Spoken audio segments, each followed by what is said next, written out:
Hey guys, I wanted to offer up a short Easter lesson for the children. Excuse the quality, the sound. This is my first video, so hopefully it will be okay. And as I do more of these, I'll get better at it. But I'll be using what's called resurrection eggs. This is something I've used in children's church before. That was just a good way for kids to see objects and put it together with the Easter story. So the first egg, hopefully y'all can see this. I'm going to hold it up to this white paper.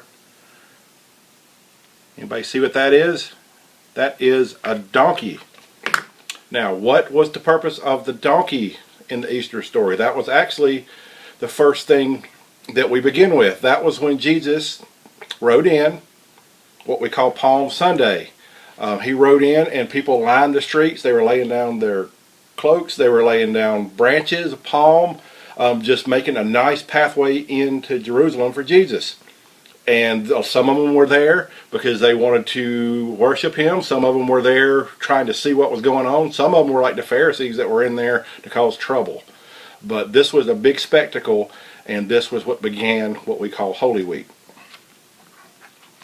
Okay, our second one. Oh, can we see these? Not sure if you can see those. That is coins. There's only 3 of them, but it represents coins. Now coins, we're going to put the number at 30 silver coins. And there was someone that took coins and they betrayed Jesus. Now betrayed is kind of like means they turned their back on them. You ever had a friend that maybe you told a secret and then they went and told somebody else and you were angry that they did that? That's kind of betraying a little bit. This is much more serious, but it's one of those things where with Jesus, this person was one of his closest friends, one of the 12 disciples even. And he did something so unspeakable that I can't wait to tell you.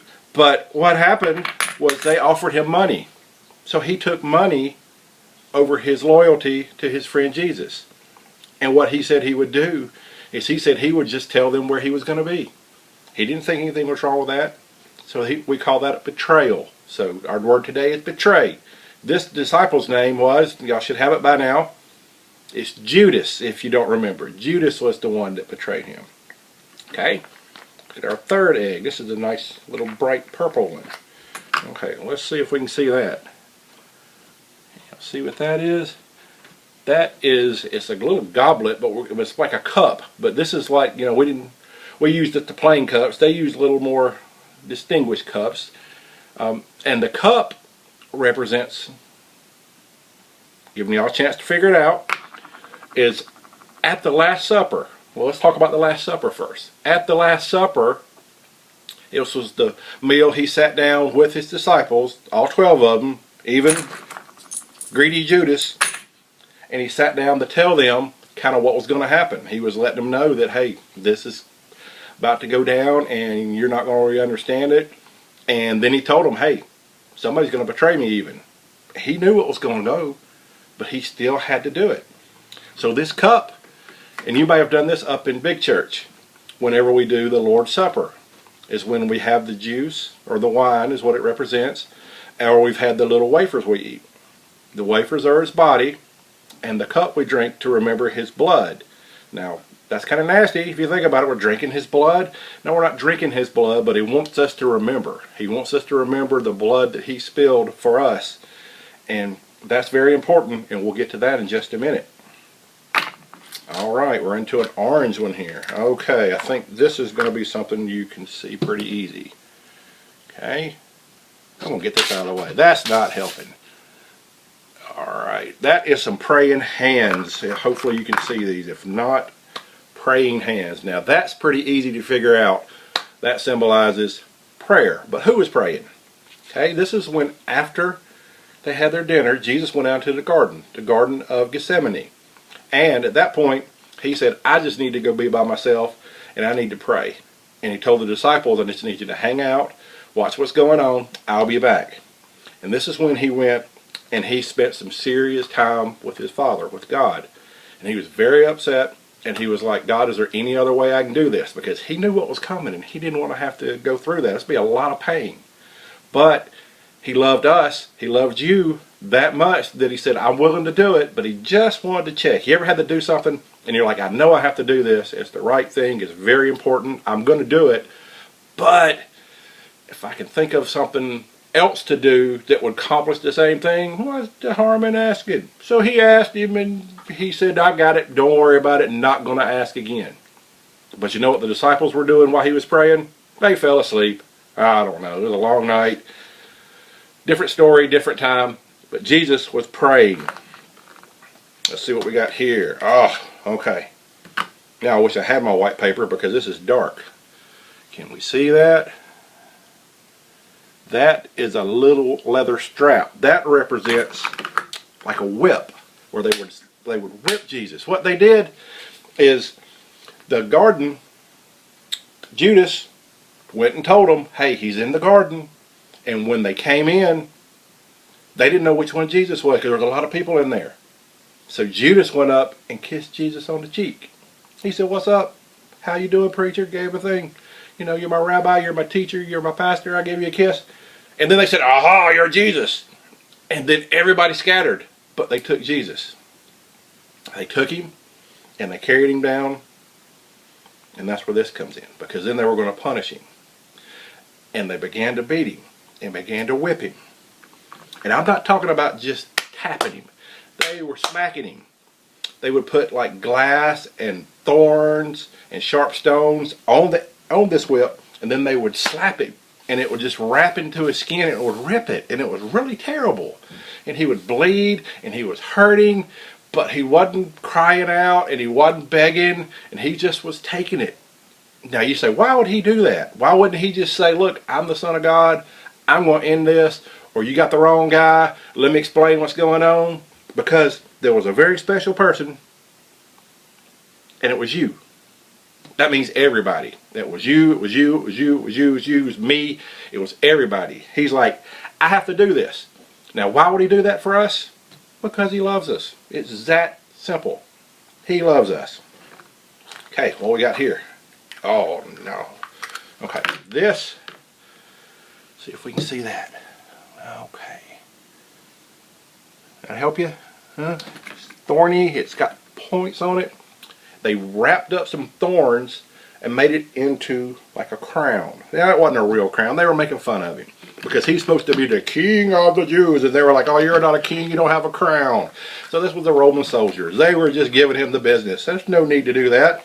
But they put it on his head. But when they put it on the head, they shoved it into his head, and it just stuck.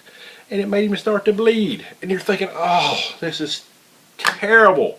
Jesus, you need to just speak up in this. But he's like, no, y'all need me, and I want to do this for you. I love you that much. I know that this is too much for you to handle, so I'm going to take it. I don't get that, but he did. Oh, okay. This is two things. Okay. This is the shape of a cross, but if you can see it, it's also nails. So this is 3 nails. Now what do 3 nails in the shape of a cross have to do with? Well, after they beat him and after they whipped him, they made him take his cross and they made him carry it all the way up to a place called Golgotha, where they were going to crucify him. Crucify means he was going to die on a cross. Now how did they put him on that cross? Did they just like sit him on a platform and he held on to something? No, they took these nails and they nailed them. And they nailed one right there, and they nailed one right there, and then they made him cross his feet and nailed it through his legs. So 3 crosses nailed him to that. Now he's just hanging up there by nails. How much do you think that hurt? Oh my goodness. You know, I'm a dad. I would do anything for my kids, and I would love to say, you know, I would do that for my kids because I don't want them to go through it. And I really would. But wow. So all I'm going to say is wow. And he did that not just for me, but for you and for your mom and for your dad and your brother and your sisters and everybody. Why'd he do it? Because he loves us. And you say, like, I don't even know him. I hadn't met him before. It doesn't matter. He knows you. He knows you. He knew you before you were born. He knew what you're going to do. He knows what you're going to be. He knows what's going to happen tomorrow. He knows everything. So that's why he said, you're important and I'm going to do this for you. Wow. So while he's up there on the cross, and he's just up there and he's struggling to breathe, and he's been beaten and bleeding, and he's so tired, and his body is just like, I don't think he's going to last much longer. You know what they're doing? It's just like a little dice. Can you see it's got numbers on it?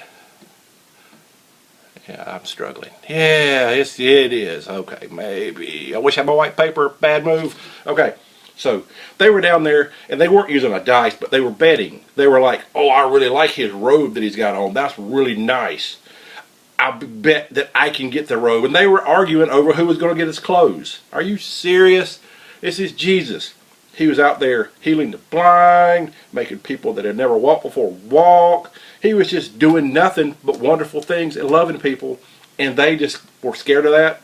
And instead of worrying about him, they were just having too much fun watching him die.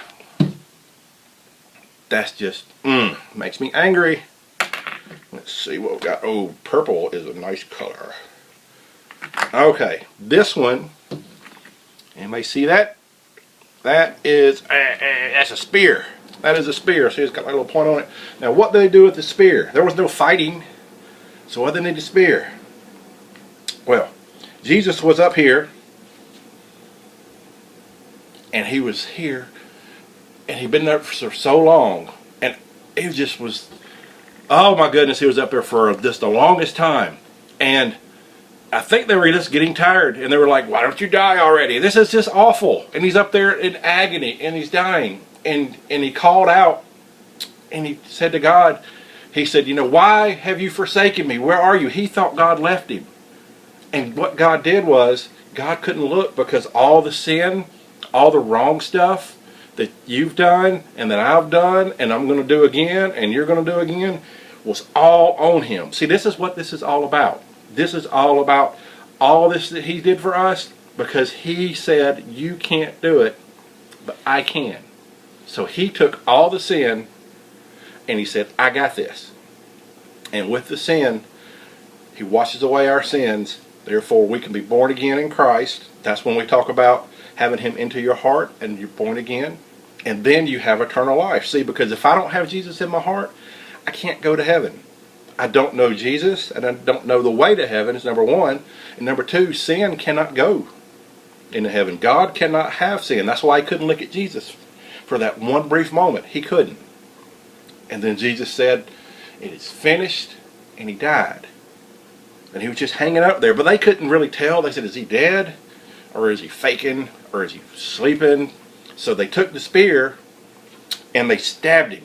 They stabbed him in the side. Because, you know, have you ever been faking? You ever been like, I don't want to get up, it's time for school. Mom's like, time to go to school. Or not now, because we don't have school. That's up. But she still says, get up, you've been sleeping all day. And you're like faking to sleep. And you're like halfway eye open, halfway smiling. And, you know, they come in with the tickle, and then you're like, ah! And then they knew you were faking. Well, that's what this was. But much, much worse. Because they stabbed him. And they said, I know if we stab him, he can't fake that. So he'll jump, or we'll see if he's alive. But when they stabbed him, nothing happened. He didn't move, and there's his blood, and the water just pulled out, and they knew he was dead.